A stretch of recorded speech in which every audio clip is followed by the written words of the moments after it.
We dodged a bullet last week with Henri, thanks to the grace of God and also some really good preparation by Eversource.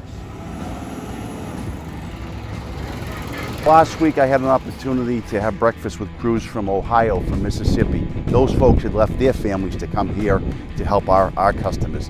So I think it's very important that we're able to return that, reciprocate, and let them know that we're willing to help out in times of need. It feels really good. It's great gratification. Have you ever been out of power? If you got out of power for 1 second, it's an inconvenience.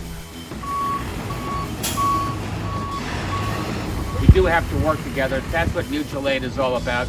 That's what these guys are doing. You're going to see a caravan. You're going to see dozens of trucks, one after the other, going down. We got the call from mutual aid from our sister company there, Entergy, and I was just thrilled at the number of folks that stepped up and volunteered to leave their families and get down to Louisiana to help in this recovery effort.